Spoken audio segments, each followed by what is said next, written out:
Os BRICS que convidaram a Argentina, né, para adentrar ao grupo, e a gente tem a Argentina passando por um processo eleitoral complicado, com possibilidade do ultradireitista, do Javier Milei, ganhar essa eleição. Aliás, eu peguei dados aqui da última pesquisa eleitoral. Olha, tá aqui, olha.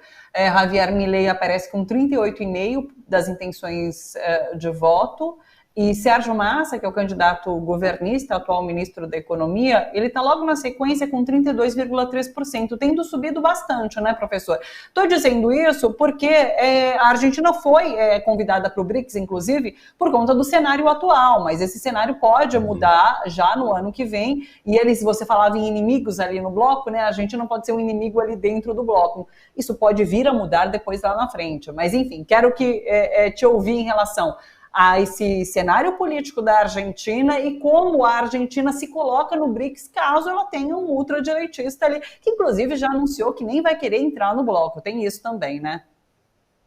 Tem várias questões importantes aí. Eu peguei números agora há pouco, né, agorinha, coisa de uma hora atrás, saíram resultados oficiais do primeiro turno, não, das primárias, né, das eleições primárias que a Argentina atravessou agora há poucos dias e que apontaram para essa liderança do Milei. O Milei teve 29,9% dos votos.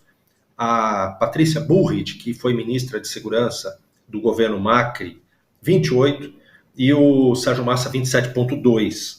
E saiu hoje, se eu não estiver enganado, mas saiu hoje uma pesquisa no jornal El Clarín, do Instituto Opinata, que está dando o seguinte para segundo turno. O segundo turno vai ser só em 19 de novembro. Milei, 49%, Sérgio Massa, 30%. Ou Milei 39, Patrícia Bullrich 31, né? E se fosse, e provavelmente não vai ser Bullrich e Massa, seria 49 para Bullrich e 32 para o Massa. Então o que parece é que a situação para o kirchnerismo, para o Sérgio Massa, é uma situação bastante delicada. É provável, a gente não tem como afirmar categoricamente agora, né? Mas é provável que a direita, seja nessa eleição extremada que você falou, anarcocapitalista, etc., ou seja, numa versão neoliberal clássica, ela vem a comandar a Argentina nos próximos 4 anos. E tanto Patrícia Bullrich quanto, sobretudo, Milei, que foi muito mais categórico, se colocam fora dos BRICS, colocam a Argentina fora dos BRICS, e Milei foi mais além, falou que não negocia com comunistas e tal, então vai virar as costas para a China e vai virar as costas, inclusive, para o Mercosul, ou seja, para o Brasil. Eu não sei, eu acho que uma coisa é a narrativa, o discurso eleitoral, e outra coisa é a realidade, quando a pessoa, né, a mulher, o homem, eleito ou eleita, senta-se na cadeira e aí tem que tocar o dia a dia, né, de uma organização, de uma prefeitura que seja, quanto muito mais de um país. Acho que, eventualmente eleito, Milei vai ser chamado à realidade, inclusive por setores da própria burguesia argentina, que vão dizer, é impossível romper com a China, é impossível não estar nos BRICS, impossível virar as costas para o Brasil, porque Brasil e China são os dois principais parceiros comerciais da Argentina, né, e a economia argentina não está em condições hoje, né, de poder abrir mão de sócios comerciais tão importantes quanto China e Brasil, né, eles não estão nessa condição. Aliás, país nenhum do mundo poderia fazer isso, né, abrir mão, por exemplo, de uma parceria comercial com a China, por exemplo. A Argentina que segue um caminho diferente de vizinhos que passaram por processos eleitorais, né? A gente tem o Equador, o segundo turno vai ser entre a esquerdista Luísa González e o empresário Daniel Noboa, agora em 15 de outubro. E a gente tem em Guatemala, na América Central, o Arévalo de León, que foi eleito agora em agosto. Inclusive está numa situação complicada, denunciando possibilidade de golpe ali no país, né? Mas, assim, é um cenário em que a esquerda avançou, assim como aconteceu aqui no Brasil, de certa forma, né? A Argentina, ela é um ponto fora da curva deste cenário, se bem que a gente teve Fernandes sendo eleito na eleição passada, né? Como que você vê, assim, trazendo a América, né? América Central, América do Sul agora, essas forças políticas caminhando?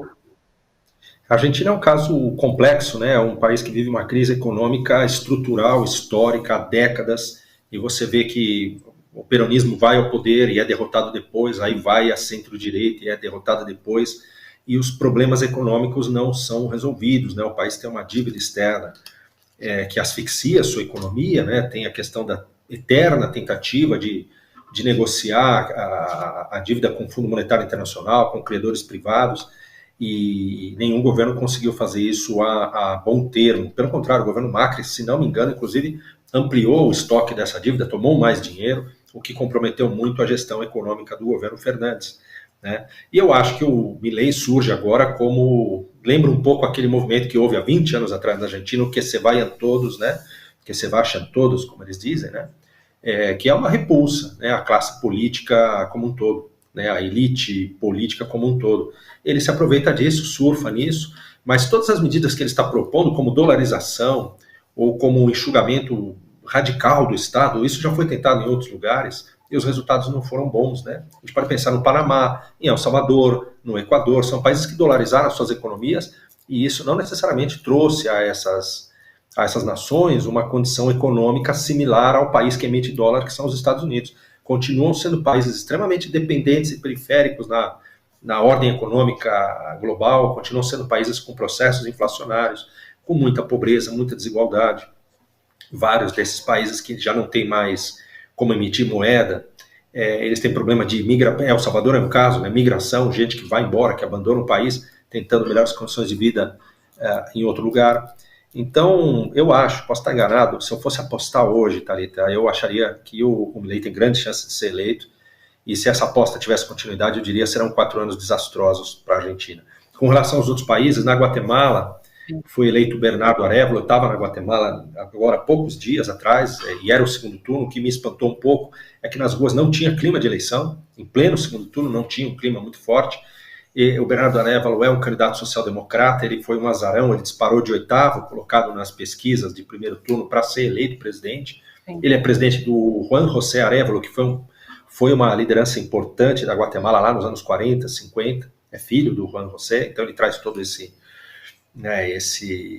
histórico. E o que está acontecendo é que o partido dele foi colocado pelo Ministério Público agora há poucos dias na ilegalidade, não poderia ter lançado candidato, não poderia ter disputado a eleição, então pode ser que ele não consiga assumir a presidência no começo de janeiro, né? Então é uma espécie de um golpe de natureza judicial que está se fazendo contra esse presidente, e ele não é um cara de extrema esquerda, muito longe disso, é um social-democrata, é alguém, um progressista, mas no campo relativamente moderado, como a gente teve vários outros presidentes nesse campo na América Latina nos últimos tempos.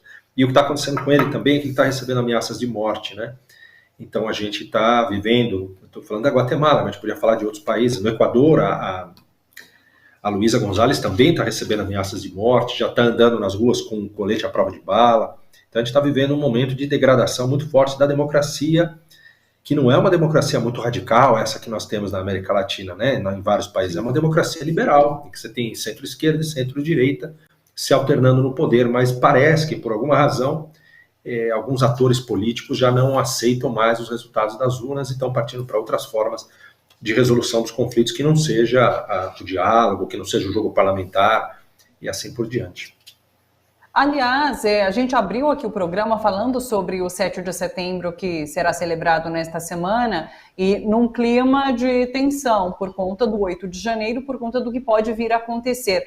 Você acredita, professor, que algo possa acontecer nesse 7 de setembro por conta desse clima polarizado que a gente tem aqui no nosso país também? Eu não sei dizer, cara, não sei te responder. Se alguém me dissesse no 7 de janeiro, sábado, às 15 horas da tarde, o que ia acontecer no domingo seguinte, eu não acreditaria. Não vai acontecer isso aí. E aconteceu tudo aquilo que nós vimos. Mas eu acho que o ex-presidente Bolsonaro, pelo desgaste, tem uma coisa que é meio natural. Você não está no poder, você já não está tanto na mídia, você vai perdendo um pouco do apoio que você tem na sociedade. E pelo desgaste das várias denúncias que estão envolvendo o governo dele, o nome dele, etc., eu acho que ele talvez, não tenha a força política que nós vimos em janeiro. Nós já passamos aí 6, 7 meses daquilo, talvez perdeu um pouco dessa popularidade. O Datafolha, se não me engano, publicou uma pesquisa ontem ou antes de ontem sobre a eleição para a Prefeitura de São Paulo, e praticamente 2/3 dos entrevistados dizendo que não votariam num candidato indicado por ele em São Paulo. Então você vê que há uma erosão da popularidade dele. Mas isso não nos impede de afirmar que você possa ter grupos, ainda que pequenos, que possam tentar, no 7 de setembro, fazer algum tipo de manifestação para desgastar o atual governo, ou para contestar as urnas, ou o que seja, né? Ou, enfim, eu não conseguiria hoje dizer o que pode acontecer. Provavelmente nada, sim, porque também o esquema de segurança, Polícia Federal, as Forças Armadas, o atual governo fez todo um trabalho de reaproximação com essas agências do Estado brasileiro, que são as Forças Armadas, a Polícia Federal, o Serviço de Inteligência, enfim, há toda já uma tentativa de coordenação, de harmonização dessas relações. Eu acho difícil que venha acontecer, né, o que aconteceu no 8 de janeiro, de novo, acho difícil, porque, inclusive, já há o precedente, né? Está todo mundo muito mais alerta em relação a isso, para que não se repita. Agora, manifestações eventuais aqui e ali podem ocorrer, sim. A gente começou falando sobre isso, né? Tudo pode acontecer, inclusive nada, mas claro, a gente vai estar de olho aqui, acompanhando tudo. Eu queria trazer um último tema que conversa um pouco sobre com esse assunto dos militares, que é o Chile. O Chile celebra, bom, tem agora uma data marcante no 11 de setembro, 50 anos do golpe contra Salvador Allende. Boric, o presidente, anunciou, inclusive, que vai retomar a busca por desaparecidos daquele período, né? Uma ação importante, e eu falo que se relaciona com o que a gente passa aqui no Brasil, porque a gente sabe que não viramos a página em relação ao que foi o golpe aqui no país, e por conta disso continuamos tendo tantos problemas com militares, né? E o Chile sempre esteve à frente neste sentido. Qual é o peso de se retomar essa busca, de se rediscutir o que foi o golpe ali no Chile, de celebrar uma data como essa, para que pessoas de uma outra geração tomem conhecimento, saibam o que foi aquele passado sombrio. Eu queria que você falasse um pouquinho sobre esses 50 anos. É importante a gente dizer que há um marco, e você falou aí no começo, celebra, e depois meio que usou outro termo, eu também já usei esse termo, você vai celebrar os 50 anos e tal, quando na verdade chamar a memória, né, talvez fosse melhor. Eu também já usei esses termos de celebrar e tal, porque não se celebra, na verdade, uma ruptura institucional e que inclusive levou à morte, né, de tanta gente, à tortura, enfim, ao desaparecimento. O governo chileno atual estima que entre presos políticos, exilados, mortos, torturados, pessoas que nunca mais se ouviu falar, desapareceram, se estima em 40 mil pessoas.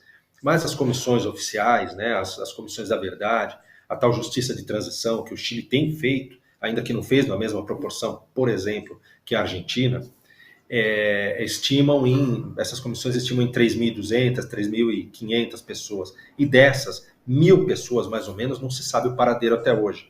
Tem uma coisa interessante, né, num certo sentido da palavra, interessante, que o Chile está descobrindo, é que, a exemplo do que aconteceu na Argentina, também centenas, ou talvez até mais de centenas, milhares de bebês chilenos foram dados para adoção, né, naquele mesmo processo, que eram arrancados de suas famílias em geral que tinham pais ou mães militantes, né, na esquerda ou na guerrilha, ou o que seja, e foram dados para adoção para outras famílias, né. Tem um caso aí que acabou se tornando simbólico recentemente, de um cidadão estadunidense que se descobriu aos 40 e tantos anos de idade, na verdade, como uma criança chilena que passou por esse processo. Então, acho que o governo Boric está tentando rememorar tudo isso, porque memória realmente é muito importante para que fatos marcantes e, ao mesmo tempo, terríveis e tristes da história dos países não se repitam, para que as novas gerações, como você bem levantou, Thalita, para que elas aprendam e para que elas evitem que as sociedades caminhem, mais uma vez, para aqueles desfechos, né? Por outro lado, é importante dizer que o governo Boric está enfrentando um problema de natureza de popularidade muito grande. Talvez se o Chile fosse parlamentarista, talvez o Boric já tivesse caído, se ele fosse um primeiro-ministro, porque ele teve uma ascensão bastante meteórica, inclusive dentro da esquerda, né, o candidato Daniel Jadue, o pré-candidato, que era uma esquerda mais tradicional e tal, era o favorito e acabou sendo derrotado nas prévias internas da frente de esquerda, que elegeu o Boric, e depois veio aquele processo constituinte, também com uma maioria de esquerda, uma esquerda, muitas aspas no que eu vou falar, né, uma esquerda mais identitarista, e que apresentou, depois de vários meses de trabalho, um texto constitucional bastante avançado, né, do ponto de vista de direitos individuais, de direitos civis, de direitos sociais, e aí a direita se rearticulou, os conservadores chilenos, e derrubaram aquele processo, né, não aprovaram, não houve a aprovação popular, e conseguiram eleger uma outra constituinte, que é basicamente comandada pela extrema-direita e pela direita. e que ainda não apresentou um texto constitucional, que também vai a uma apreciação popular e que também pode não ser aprovado. Agora é a hora da esquerda tentar se mobilizar para não aprovar o atual texto. Mas o Chile vai ficar nesse impasse aí durante muito tempo, pelo visto.